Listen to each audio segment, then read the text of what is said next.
ছোৱালীতকৈ ল'ৰা সন্তানক বেছিকৈ মৰম কৰে, কিয়নো বুঢ়া বয়সত ল'ৰা সন্তানেহে চোৱা চিতা কৰিব, ছোৱালী পৰৰ ঘৰলৈহে যাব। কিন্তু এই ধাৰণা ভুল। কিছুমান ঘৰত এনেও দেখা যায়, ল'ৰাই কিবা ভুল কৰিলে বা বেয়া কাম কৰি আহিলে মাকে লুকুৱাই থয় আৰু ঘৰৰ আন সদস্যবোৰক জানিবলৈ নিদিয়ে। ফলত ল'ৰা সন্তানে আৰু বেয়াৰ ফালেহে গতি কৰে আৰু পিছলৈ শুধৰোৱাৰ সময় নাথাকে। বন্ধুসকল নমস্কাৰ। বন্ধুসকল, আজি এনে এটা কাহিনী লৈ আপোনালোকৰ মাজলৈ আহিছোঁ। সৰলা নামৰ এগৰাকী মহিলাই তেওঁৰ স্বামীৰ লগত এখন গাঁৱতে বাস কৰিছিল। তেওঁৰ 3জনী ছোৱালী সন্তান আছিল, কিন্তু তেওঁৰ ছোৱালীকেইজনীক একেবাৰে মৰম নকৰিছিল, কাৰণ তেওঁক এটা ল'ৰা সন্তানহে লাগে। তেওঁৰ মতে ছোৱালীকেইজনীক পঢ়াই লিখাই পইচা বৰবাদ কৰি কিনো লাভ হ'ব, সিহঁতেতো পৰৰ ঘৰৰ বান্ধিহে হ'বগৈ। সেয়েহে সৰলাই ছোৱালীকেইজনীক একেবাৰে মৰম কৰা নাছিল। দিনে নিশাই সিহঁতক কঠোৰ মাতেৰে কথা বতৰা কৈছিল। তেওঁ এটা ল'ৰা সন্তানহে বিচাৰিছিল। ল'ৰা সন্তানেহে তাইৰ ভৱিষ্যত সবল কৰিব, তাই বুঢ়া কালৰ সাৰথি হ'ব, এই বুলি তাই ভাবিছিল। এই দুখীয়া ঘৰখনত ভগৱানে 3জনীকৈ ছোৱালী কিয় দিলে? কিছুদিন পিছত সৰলা আকৌ গৰ্ভৱতী হ'ল আৰু সেইবাৰ সৰলাই এটা ল'ৰা সন্তান জন্ম দিলে। তেতিয়া সৰলাৰ স্বামীয়ে তাইক ক'লে, সৰলা, তুমিতো এইবাৰ সুখী হৈছা নহয়, তোমাক ল'ৰা সন্তান লাগে, ভগৱানে ল'ৰা সন্তানে দিলে। তেতিয়া সৰলাই ভেকাহি মাৰি ক'লে, কিহৰ সুখী মই? ইয়াৰ আগতে যে 3জনীকৈ ছোৱালী আছে, ইহঁতক কেনেকৈ পোহপাল দিম?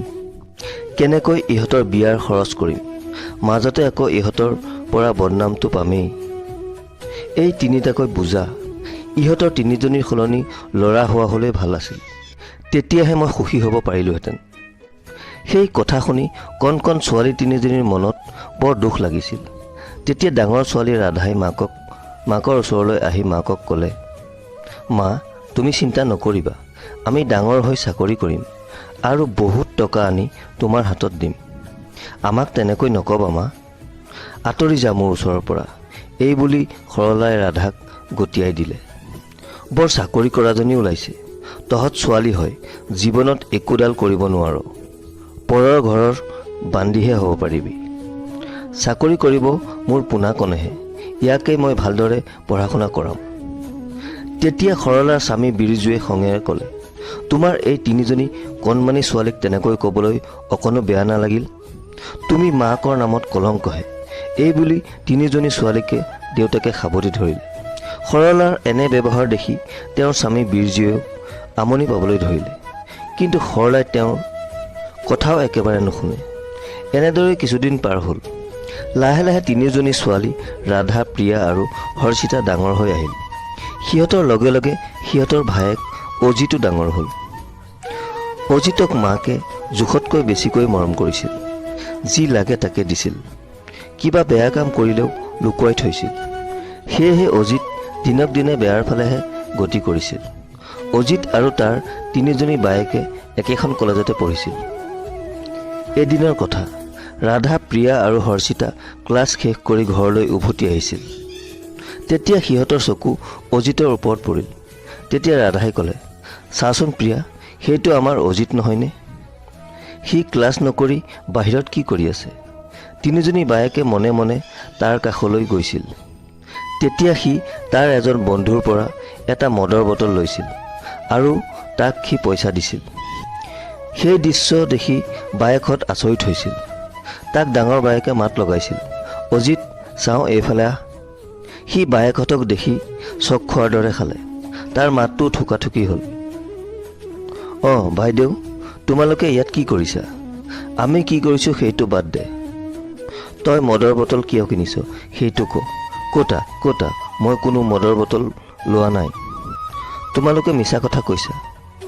আমি 3জনীয়ে নিজ চকুৰে দেখিলোঁ, সেইটো মিছা নেকি? আজি তোৰ কথা ঘৰত গৈ মাৰ আগত ক'ম, তেতিয়া মজাটো পাবি। দিনক দিনে তই বেয়া হৈ গৈ আছ। অজিতে হাঁহি এটা মাৰি ক'লে, মাক ক'বা, মায়ে তোমালোকৰ কথা এনেও বিশ্বাস নকৰে, মই যি ক'ম সেয়ে শুনিব।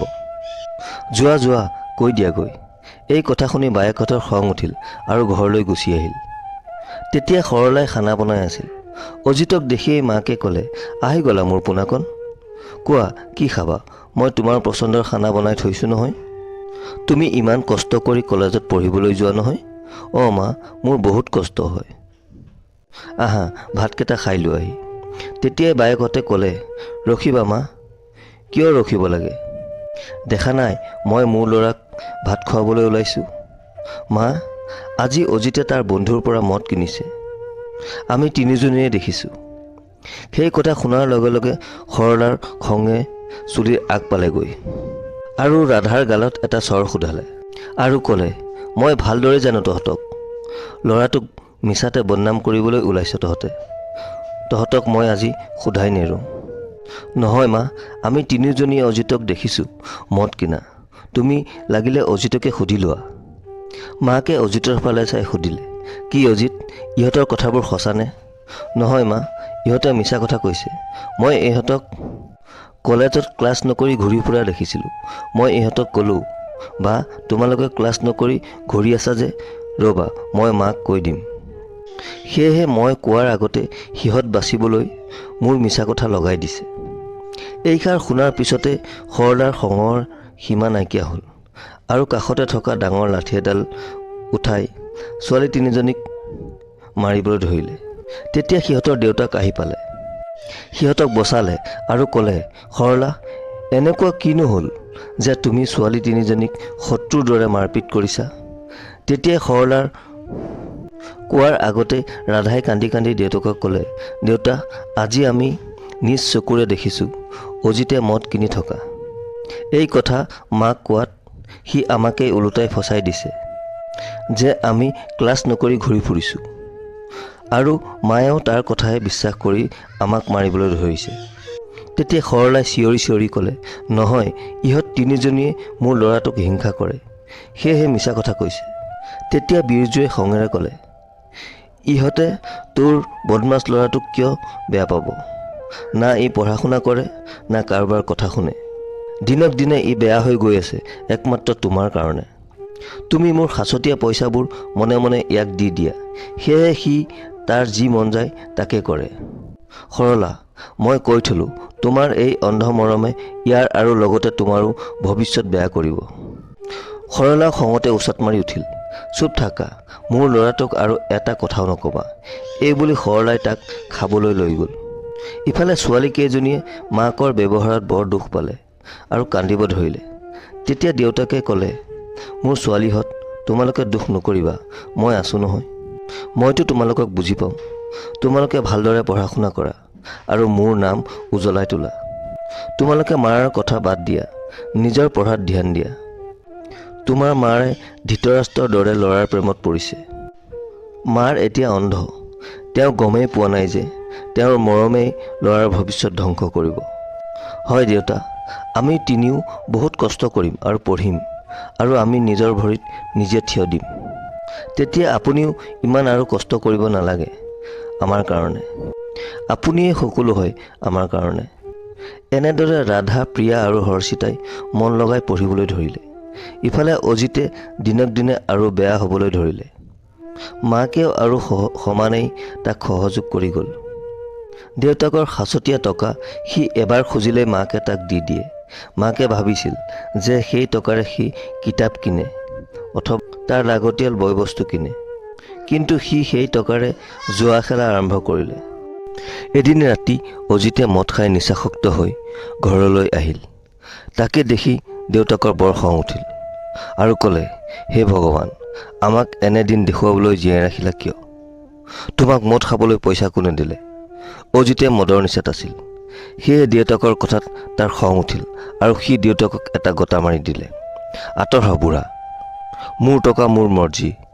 তেতিয়া মাকে আহি ক'লে, আৰে অজিত, এয়া কি কৰিছ? তেতিয়া দেউতাকে খঙতে তাক মাৰিবলৈ এটা লাঠি লৈ আহিলে। তেতিয়া মাকে আগভেটা দিলে, আপুনি কি কৰিব আহিছে? ইয়াক হাত নলগাব, ই মোৰ ল'ৰা হয়। সৰলাৰ কথা শুনি বীৰজুৰ আৰু খং উঠিল আৰু ক'লে, আৰে সৰলা, তুমি দেখা নাই ই মোক গতিয়াই দিছে, বুঢ়া বুলি কৈছে। মোৰ কষ্টৰ পইচা ই মদ খোৱাত খৰচ কৰিছে। তুমিয়ে ইয়াক বেয়া হ'বলৈ সুবিধা দিছা। ঠিক আছে, ই আগলৈ এনে নকৰে, তুমি ইয়াক আৰু একো নকৰিবা, মাকে ক'লে। তেতিয়া দেউতাকে খঙতে ক'লে, হয়তো ই ঘৰত থাকিব, নহয় মই থাকিম। তুমি এই সিদ্ধান্ত লোৱা, সৰলা। তেতিয়া মাকে ক'লে, মোৰ ল'ৰা কলৈকো নাযায়, ইয়াতে থাকিব, আৰু আপুনিও ফাল্টু জিদ বন্ধ কৰক। কিন্তু ইয়াত দেউতাকৰ সন্মানৰ কথা জড়িত হৈ আছে। ঠিক আছে, মই এতিয়াই এইখন ঘৰ এৰিলোঁ।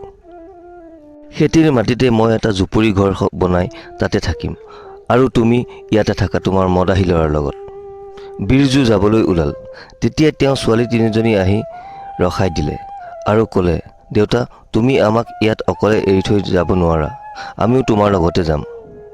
মাকে খঙেৰে ক'লে, লৈ যোৱা তোমাৰ ধৰ্তিকা বুজ ছোৱালীকেইজনীক। মই ইয়াত মোৰ ল'ৰাৰ লগত সুখেৰে থাকিম। ইয়ে মোৰ বুঢ়া বয়সত চাহাৰা হ'ব। তুমি এই তিনিজনীৰ লগত পস্তাব লাগিব। বিৰজুৱে সৰলাৰ কথাক আওকাণ কৰি তিনিজনী ছোৱালীক লগত লৈ তাৰ পৰা গুচি গ'ল। সৰলা তেতিয়া বেলেগৰ ঘৰত কাম কৰিব ধৰিলে, যাতে অজিতৰ কলেজৰ ফিজ দিব পাৰে। কিন্তু অজিত ভাল হোৱাতকৈ বেছি বেয়াহে হ'বলৈ ধৰিলে। ইফালে বিৰজুৰ তিনিজনী ছোৱালীয়ে পঢ়া শুনা শেষ হ'ল আৰু লগতে সিহঁতে চাকৰিও পালে। কাৰণ সিহঁত তিনিজনীও কলেজৰ ভিতৰতে টপ কৰিছিল। চাকৰি পায়ে সিহঁতে দেউতাকৰ ওচৰলৈ গৈ ক'লে, দেউতা, আমাৰ চাকৰি হৈ গ'ল, এতিয়া আৰু আপুনি খেতিৰ মাটিত কাম কৰিব নালাগে, আৰু এই জুপুৰি ঘৰত থাকিবও নালাগে। আমি এটা পকা ঘৰ সাজিম। দেউতাকৰ দুচকু সেমেকি উঠিল। ক'লে, মই আজি বহুত সুখী হৈছোঁ। মোৰ যে তোমালোকৰ নিচিনা তিনিজনী ছোৱালী আছে। তোমাৰ মাৰেতো এই ল'ৰাটোকে লৈ গৌৰৱ কৰে, কিন্তু মই ছোৱালীক লৈ গৌৰৱ কৰোঁ। কিছুদিনৰ ভিতৰতে তিনিজনী ছোৱালী মিলি দেউতাকৰ বাবে এটা ধুনীয়া ঘৰ বনালে আৰু সিহঁতে সুখেৰে বসবাস কৰিব ধৰিলে। ইফালে সৰলাৰ বেয়া অৱস্থা। তাই যিমান উপাৰ্জন কৰে সকলোবোৰ অজিতে মদ খায় আৰু জুৱা খেলি শেষ কৰে। এদিন সৰলাই ঘৰত বহি অকলে কান্দি আছিল। হে ভগৱান, মই এতিয়া কি কৰোঁ? মই মোৰ ছোৱালীহঁতক ইমান বেয়া ব্যৱহাৰ কৰিছিলোঁ, কিন্তু সিহঁতে দেউতাকক ইমান সুখত ৰাখিছে, আৰু মই মোৰ ল'ৰাক ইমান মৰম চেনেহেৰে ডাঙৰ কৰিছিলোঁ, কিন্তু সিয়ে মোৰ এতিয়া জিনা হাৰাম কৰি ৰাখিছে। মই এতিয়া কি কৰোঁ? তেতিয়াই অজিত ঘৰলৈ আহে আৰু কয়, ঐ বুঢ়ী, এতিয়াই মোক 200 টকা দে, মই আৰু মদ খাব লাগে। তেতিয়া মাকে ক'লে, মোৰ হাতত আৰু টকা নাই, তুমিয়ে আগতে ইমান নিচাত আছা, আকৌ কিয় মদ খাব লাগে? তেতিয়াই অজিতে এটা চৰ সোধালে মাকক আৰু ক'লে, চুপ থাক বুঢ়ী, মোক এতিয়াই পইচা দে, নহ'লে তোক মাৰি পেলাম। সেইখিনি সময়তে সৰলাৰ তিনিজনী ছোৱালী আৰু বিৰজু আহি তাত উপস্থিত হ'ল। প্ৰিয়া আৰু হৰ্ষিতাই মাকক উঠালে আৰু ৰাধাই অজিতৰ গালত এটা চৰ সোধালে। অজিত, তোৰ লাজ নালাগিল মাৰ ওপৰত হাত উঠাবলৈ? যিজনী মাৰে গোটেই জীৱনটো তোৰ হৈ কথা ক'লে। চৰটো খাই অজিতৰ হুঁচ আহিল। তাৰ জীৱনত এইটো প্ৰথম চৰ। ৰাধাই ক'লে, ব'লা মা, আমাৰ ঘৰলৈ ব'লা, আমি তাতে সকলোৱে একেলগে থাকিম, আৰু এই পাগলটোকো আমি ঠিক কৰিম। মাকে বহুত লাজ পালে আৰু ক'লে, কিয় তোমালোকে মোৰ ওচৰলৈ আহিছা? মই কোনোদিনে তোমালোকক মোৰ সন্তান বুলিয়ে নাভাবিলোঁ, মাত্ৰ ল'ৰা কৈ থাকিলোঁ। আজি সেই ল'ৰাই মোক চৰ সোধালে, কিন্তু তোমালোকে? এই বুলি কৈ মাকে ৰাধাক সাবটি ধৰি খুব কান্দিলে। নহয় মা, আমাৰ পৰিয়ালটো আধৰুৱা হৈ আছিল, এতিয়াহে পূৰা হ'ব, তুমি আমাৰ লগত থাকিলে। ব'লা মা, আৰু ইয়াক আমি সকলোৱে মিলি সৎ মানুহ বনাম। এইবুলি সকলোৱে নতুন ঘৰলৈ গুচি গ'ল।